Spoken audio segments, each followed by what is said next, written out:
Session on the state of play in the dollar. I want to welcome all the people who've joined in person. Thank you very much. And I want to mention this is supposed to be interactive. So after our initial discussion, hopefully you'll be asking questions, but I'm confident you will. I want to first introduce myself. I'm Ken Rogoff. I'm a professor of economics at Harvard University. I've been coming to the forum for 25 years. And this is the first time there hasn't been ice on the ground. That's great.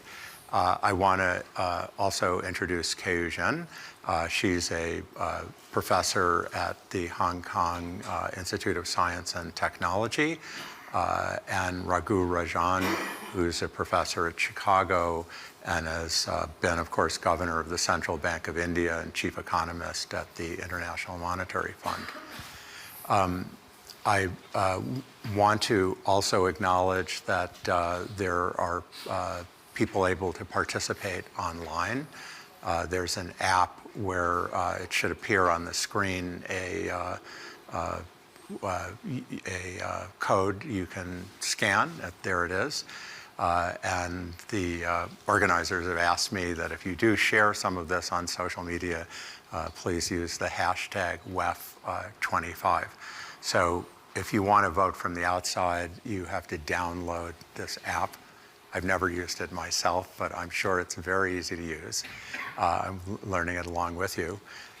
So sort of to maybe just get things going, the WEF has set a few questions for the audience to set the tone and maybe get people used to using this Slido app. So if I can bring up the first question, asking you in 25 years from now, what will be the world's primary reserve currency? Please don't everyone say the euro. So we have a very quick answer to that. And we'll talk about that later. 25 years is a long time, by the way. 5 years, 10 years, 25 years is something very different. There we go. Interesting, 25%. Well, it's varying. I can't comment yet. I'm going to take this poll here. I'm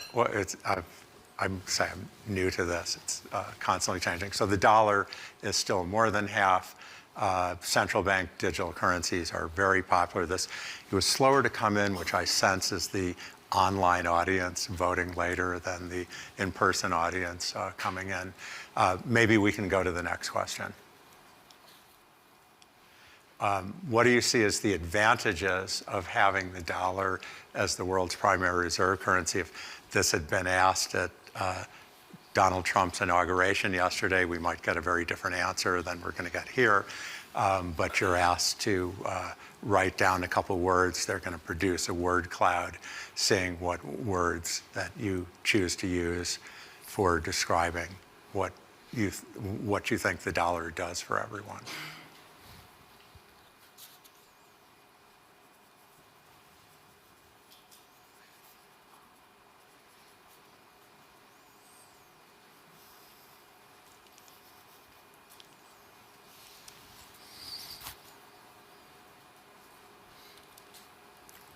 So we're pouring in a lot of words. Stability is reigning very large here compared to everything else.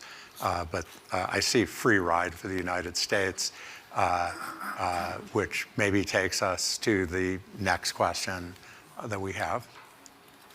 What are the disadvantages of having the dollar as the world's primary reserve currency? You would have gotten kicked out of the inauguration if you had given an answer to this, but here it's a safe space to speak about it. So again, please try to think of something.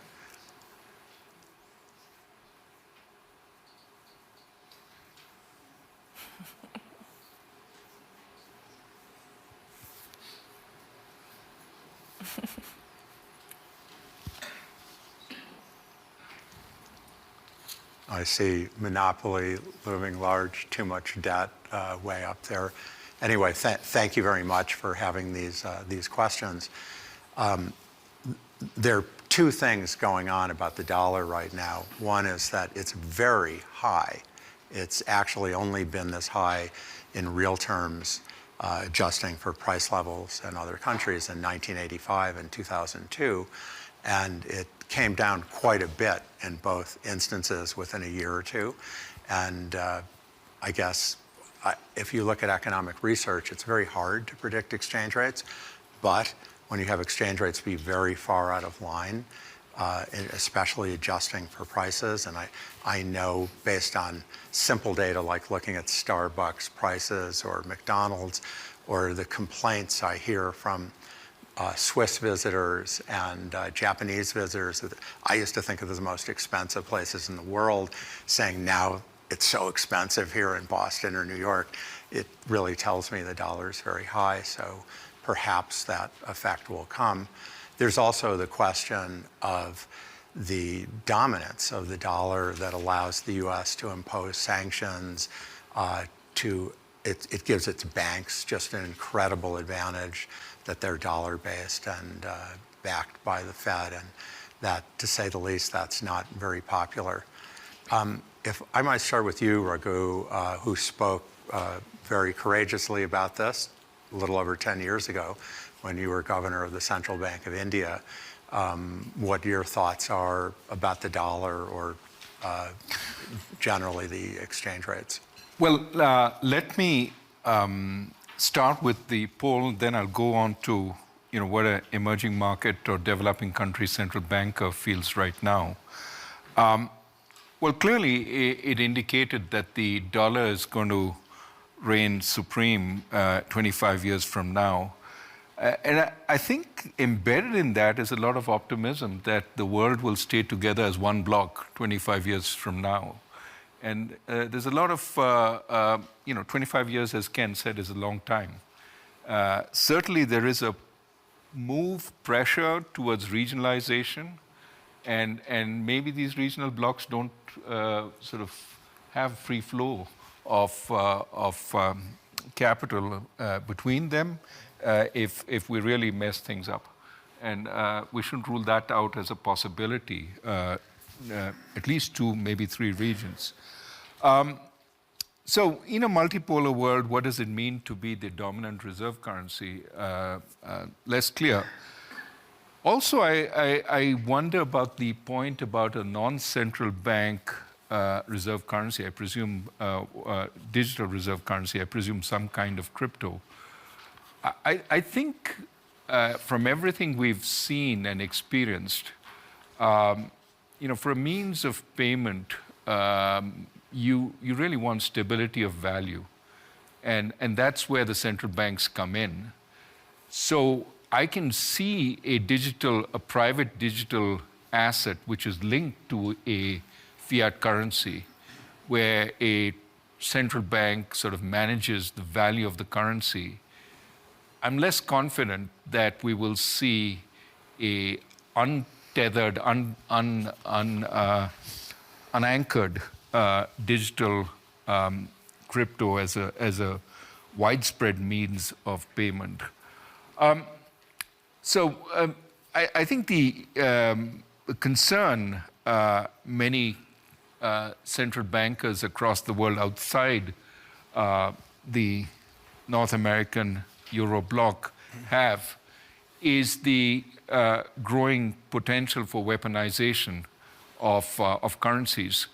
And clearly, this is something that some of you expressed by using the word monopoly. To what extent, does the most stable, liquid market in the world have also the power to exclude you and levy huge penalties if you violate some other aspect, non-financial aspect of behavior? So that's a direct comment on what you expressed. Today, if you're in an emerging market, you're really worried at this point about both the dollar as well as interest rates. It does seem that despite all the Fed has done, it hasn't slowed the US economy, which leads to the question, what is the appropriate neutral rate at this point? I won't comment on that, but I will certainly say when you look at financial conditions, they have not been particularly restrictive in the US ever since the Fed started raising interest rates. Now, you may debate what financial conditions mean, but with a buoyant stock market, with credit conditions being relatively easy, the only place where you see restrictions are in the mortgage market. It's really hard to buy a house at 7% interest rates. But elsewhere, you see the markets aren't particularly restrictive. And with wealth effects, I think there's a fair amount of buoyancy. I certainly strongly second that this vision that interest rates are just going to come down seems a pipe dream at this point. And that puts a lot of pressure on the whole world. Right, and so if you're an emerging market central banker, you're seeing growth maybe slowing, you're trying to figure out what to do, and you're worried very much that the single most important exchange rate relationship that is talked about in every country is the relationship vis-a-vis the dollar. You may be fine vis-a-vis, I mean, you're all depreciating vis-a-vis the dollar, but everybody asks, in India, I know this for sure, you know, the dollar's at 86.5 rupees. Why is the rupee depreciating? And you say, well, real effective terms, it's not. Nominal effective terms, it's not. But everybody wants to know what's the relationship with vis-a-vis the dollar. And that pushes a lot of central banks to intervene when they shouldn't in trying to maintain their value. They should be. Let me turn to Keyu now and comment on your perspective also from China. Mm-hmm. There's certainly a dollar primacy currently, but there's also a dollar shortage. And what we're seeing in the data, and I believe in the next decades, is a slow decline of the dollar, not a displacement of the dollar. And of course, we mentioned the shortage issue, liquidity conditions, financial conditions, high exchange rate, high interest rates, and so forth. But really coming from the perspective of China and other countries, they want to be less at the mercy of the dollar. China's intention, actually China has been long preparing for this journey. It's not just Trump, it's way before Trump. Since the first, actually 10 years ago, it has already planned for less dependence on the dollar. And so I totally echo Raghu's statement about let's focus on the geopolitical developments, which are really rapid and really important, which is fragmentation, multipolarity, and therefore diversification. If we look already in the data, the non-aligned countries' blocks of investment and trade versus the aligned, that has significantly changed compared to many years ago. So we're already seeing that happening. So diversification is the key word here. And from China's perspective, it wants to diversify all of the currencies, wants to diversify all the payment channels, and has been long building this financial infrastructure. It's somewhat being dismissed currently by the West, but I think there are just going to be cracks that are going to be around for the dollar to fall through. If we look at Enbridge or SIPs, or potentially a blockchain-enabled BRICS common payment, they are quietly or not so quietly building up that financial infrastructure. And just looking at China, of course, nothing close to being a real reserve currency. It has went from close to zero trade invoicing in RMB 10, 15 years ago to about 30%. 56% of the inbound and outbound payments are now in RMB compared to 20% 10 years ago. These are significant trends. So I think that is something that all these countries are already preparing for, and the speed of development might be more rapid than we believe. So there certainly is this love-hate relationship with the dollar, and I think Americans don't appreciate the hate part as much, and how that, as you say, leaves cracks to fall through.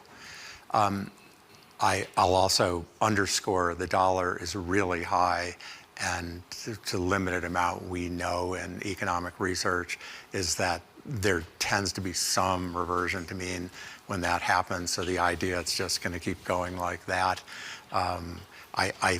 Donald Trump had been saying for a long time he wanted a weaker dollar. I think he may get his wish, not necessarily because anything he does he might help, but just because those forces. I think it's time to turn things over to the audience to see. I'll stick mostly with the people here to see if you have anything you want to ask the panelists or myself. Maybe you can just introduce yourself.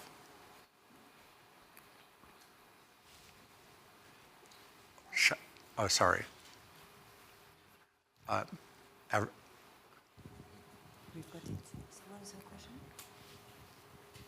Shockingly shy. Everybody's long the dollar and doesn't want to hear anything. Ken, let me ask you a question just to start things off.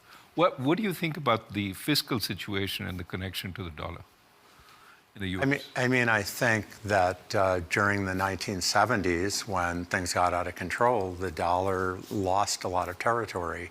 And if things get out of control again, and I would say both parties in the United States seem to think debt is a free lunch. Frankly, a lot of our colleagues in the American Economic Association write papers to that effect. And I think it's wrong. I think, as you said, real interest rates seem like they're staying up. The economy is doing okay.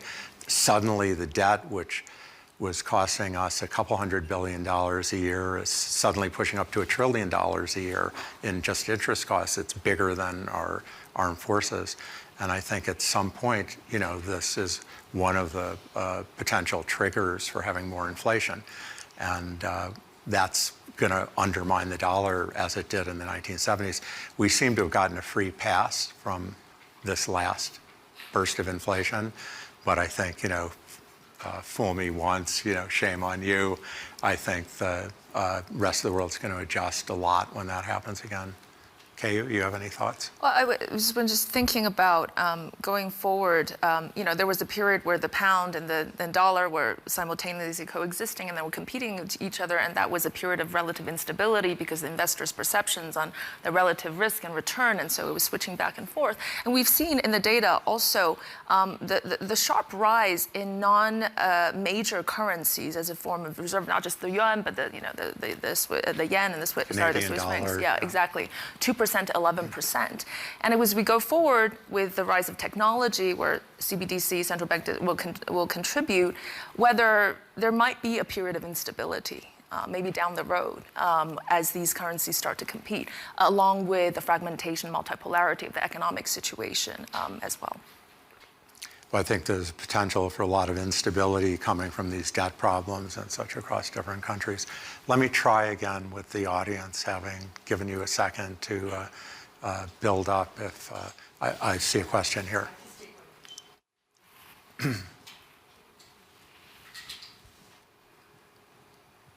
So I'm Dipali Goenka from Welspun Living Limited, India. We are one of the top exporters of textiles to United States of America.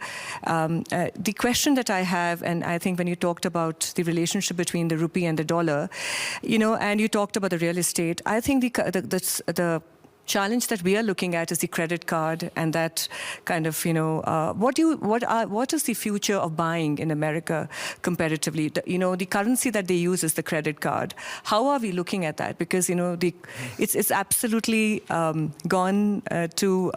I think that's a challenging one for me and for us as we look at it.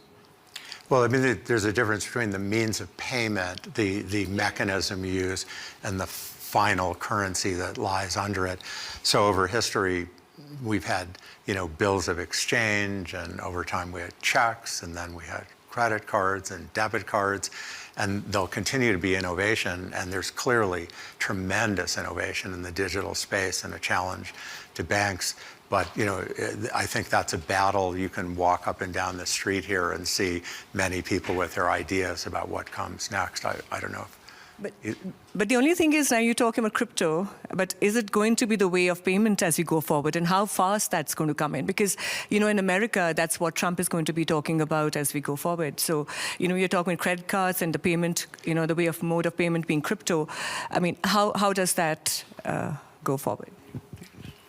I mean, to some extent, I think crypto, where it is a means of payment, is typically in countries where you don't trust the currency. Yeah. In some African countries, for example. But it's also in the crypto sphere itself. Mm-hmm. And so a lot of use of stable coins within the crypto sphere. The emergence from there to day-to-day payments is still not clear. I think, if you contrast India with the US, one of the big expansions in payment in India is direct bank-to-bank payments, UPI.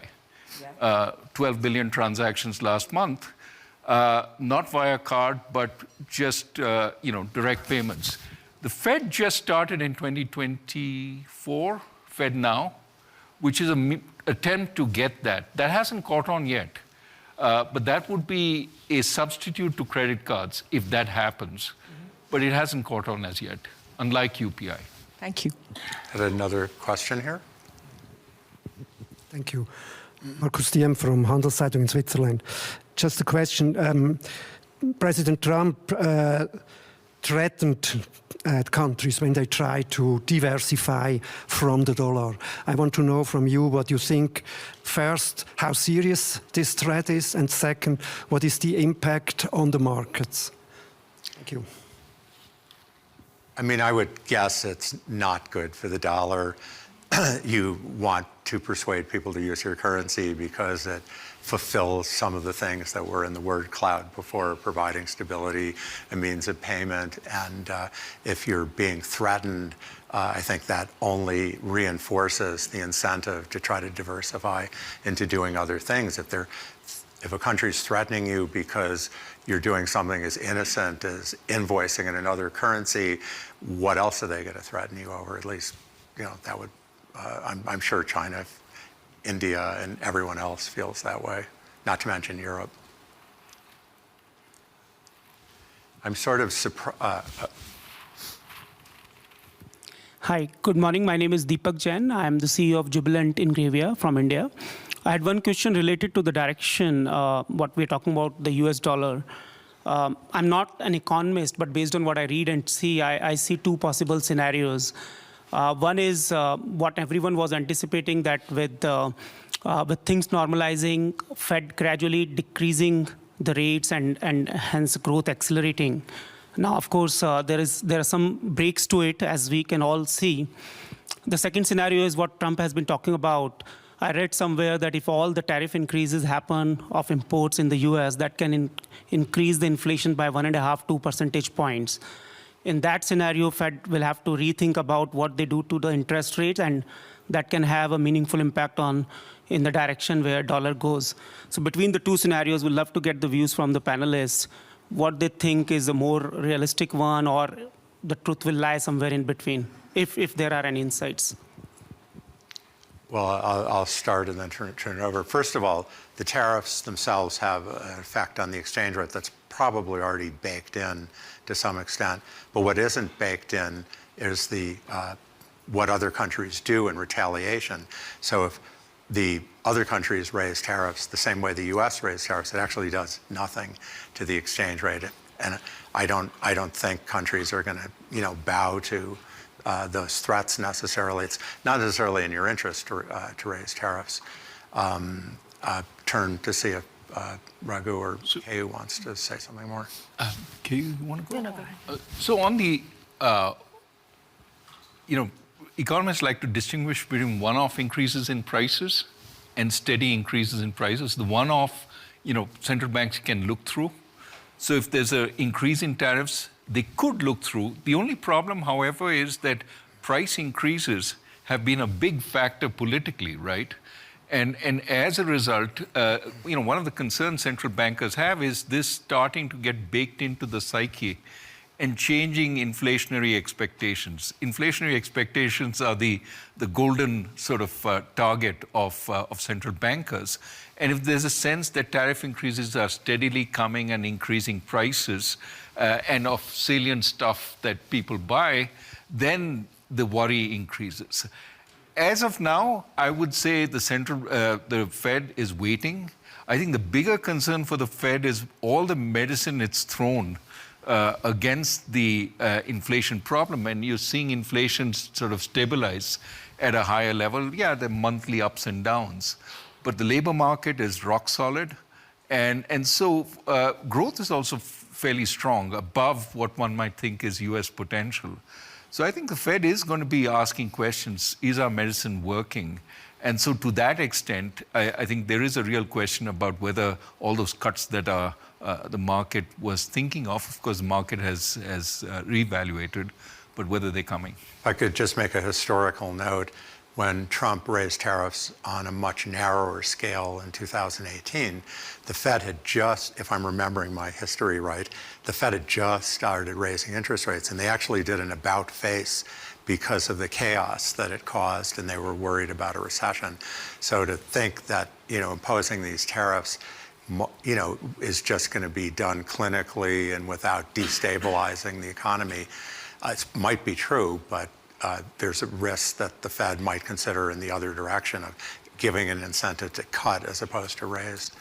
Keyu? I would just say something about the reactions potentially to the Trump tariff threats. First of all, the U.S. economy is one of the few countries that are doing well economically. If you take a country like China, lots of internal economic challenges, probably very loath to start a tariff war, trade war, very loath to use exchange rate depreciating the yuan to react to the tariff war because, well, first of all, given that they want to internationalize the RMB, the stability of the exchange rate is very, very crucial. So in that sense, I think these tariff reactions we're about to see, at least coming from the Chinese side, will be somewhat muted. And actually, China is one of the few places that are having a deflationary trend compared to the rest of the world. Looking for more. Thank you. Each of you represent large-scale economies, and you all had elections fairly recently. Of course, we just had one. But I'm interested in your leaders next term, your elected leaders next term. What do you think are the biggest economic challenges, or what could precipitate a crisis? That's a very broad question, but I would say whenever you do, I worked a lot of my life on financial crises, and whenever you tend to do a big deregulation of some part of the financial system and goes a boom for a while, the bust inevitably follows. So, even the problem that happened with FTX and crypto and some of the banking problems that happened after that were actually tied back to some of the deregulation Trump had done in his first term, where he took regulations off medium-sized banks, and what do you know, they got into trouble very quickly thereafter. But yeah, it's going to be a wild ride. I hesitate to pick on one thing. Well, I guess the question is with respect to India for me. I think the government of Mr. Modi has been very good on infrastructure and has built out India's infrastructure quite a bit. The problem is that seems to be the primary sort of engine of growth. Consumption, which was the other engine earlier, is faltering, partly because India needs many more jobs than we're seeing. And so I think the biggest challenge for the government is creating those jobs across the board. I think at the upper end, yes, jobs are plentiful, but at the medium and lower end, they're not. And how do you get people out of agriculture? What do they go to? That's the big question that is, and yeah, India is growing at 6%, which is great in terms of looking at other countries. But comparing to a country of India's per capita income, at its sort of stage of growth, India needs to grow faster to provide the jobs for the many people it has. So yeah, that's a challenge. And we have a budget in a few days. We'll know what the government is doing on it. Well, I guess you're not coming from a country which just had an election, but the problems of jobs is very similar. I just want to state that China's economic challenge is primarily internally driven, not the external factors. Actually, Chinese exports have actually been pretty resilient and increasing over time, even higher than pre-trade war. The real problem is that it really is a real estate problem, and it went deeper than the other real estate crisis in other countries because it embodied a dual financial system, shadow financial system, and a shadow fiscal system. So the collapse of that really brought down two key pillars of the economy that went way beyond the typical property crisis.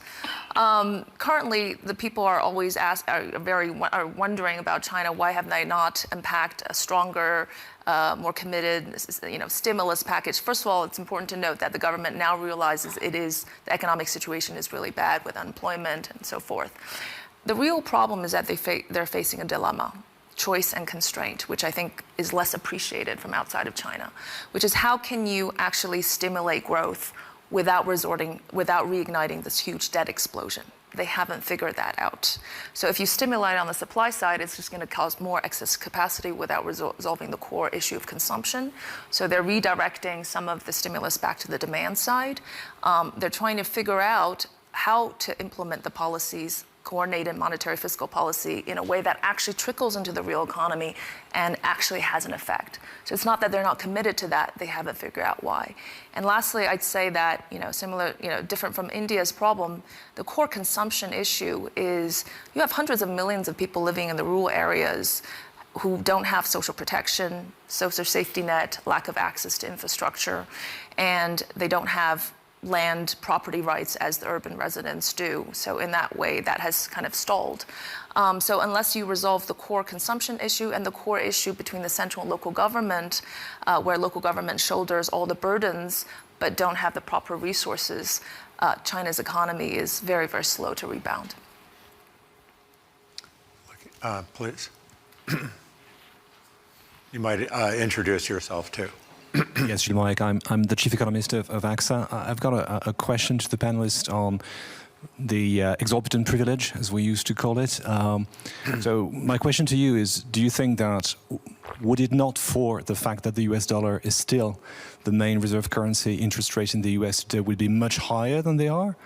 Or is it that quite simply, the reason why the dollar is doing quite well at the moment is not so much because there is this intrinsic demand, but simply because they're paying high interest rates that almost everyone else in the developed world right now? Do you want to try that first? Sure. Look, let me ask you the question, where does this exorbitant privilege come from, right? I mean, I think what you're seeing is an enormous flow of capital into the US, certainly into the markets. 65% of global capital market value is from the US for an economy which is about 25% of GDP. But also if you ask the question, where would you put your money into safe assets? Almost surely the answer is the US. Despite the 6.5% fiscal deficit and the, red ink is not a problem from both parties. I think relative to the euro area, where it's much more fractured, and there's what is the euro area in terms of bonds? China, because of the geopolitical tensions. Japan, which is even more indebted than the US. So there is no alternative in terms of fixed asset investments. So I think it's the depth of the markets which is making the dollar, in a sense, I know it's a partial answer, but that's also making the dollar attractive at this point, which then leads to Ken's question: what happens if you start losing confidence about U.S. fiscal? And I'm not sure it's in the near future, but it also seems to me that anything that goes on without any constraint eventually has to stop. So that may be what changes people's minds and causes more diversification. But it's not so much the ease of transacting dollars, it's still the easiest. And it's just the quality of dollar assets, I think. But I think the debt does push up interest rates, and part of why they're high now, there are many, many factors. It's far from the only one, is this sense it's just going up and up and up. So the US has exorbitant privilege. The US would probably pay even lower interest rates if we had Germany's level of debt to GDP, for example. So, it's a problem that's probably going to grow as debt grows. Other questions? Allison? Does the world need a reserve currency? Well, I mean, the quick answer to that is if we all lived in a Davos, globalized, cooperative world, no, the efficient thing is to have one currency. It's by far the most efficient, and there are various ways to run it. We don't. And so that's, for one thing, even if it was cooperative, we don't necessarily totally trust the competence of the United States to manage things. The US does mess up periodically and cause problems for everybody. It's one reason you want to diversify. And another reason, we've heard in Keyu's discussion and Rajan's discussion, we don't completely trust the US in general. And so you want to be diversified. You want to have other, not just currencies, other financial plumbing, which Keyu was talking about. That's really the hard work. It's not just, suddenly moving into yuan. It's having all the different banks and clearinghouses and other things that go along with that the US might not be able to see. I just wanted to ask, also, there is a real dollar challenge, apart from the ones that are listed. As the share of GDP, US GDP in the world falls, the ability to meet the demand, the surging demand for these safe assets, for liquidity of the rising emerging world, that is just, it's contradiction. It's just not enough. And second, liquidity provision. The US signed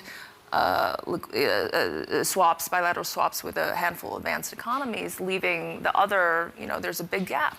And so China has since signed 40 bilateral swap lines, 30 which are very active and played a very key role in providing liquidity for the developing world after the financial crisis.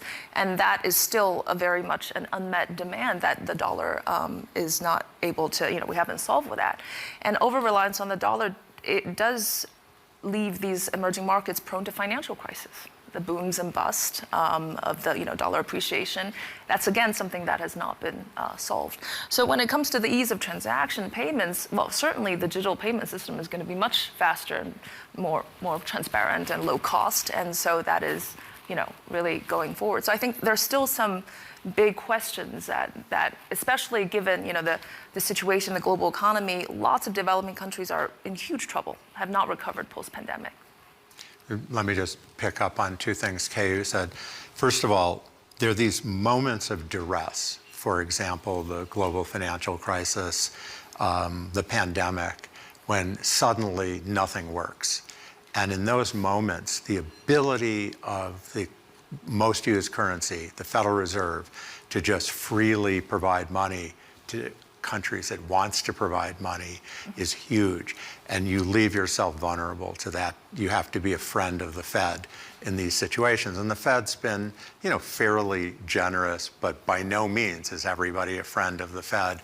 And so when we think about everything working smoothly, it's those moments that it's not working smoothly that are very defining.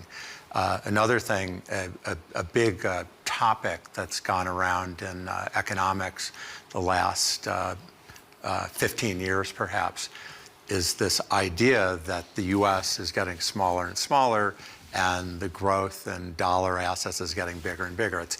US growth has slowed that dynamic a little bit, but that's the long run, make no mistake. And that really undid the last regime. We call it in economics the Bretton Woods regime, where, believe it or not, you used to be able to get gold for your dollar if you were a country, but the US had this much gold and the supply of dollars was going like that. And someday, somebody in the rest of the world will say, wait a second, I want to get my money out before anybody else does. And that's really a factor that drove the collapse. And in principle, there could be a similar problem with the United States. We don't run out of printing dollars, but there could come a point where the US had to have a spectacular inflation if the rest of the world withdrew. So whether that's a long run existential problem or something that could happen nearer term is an open question. Please.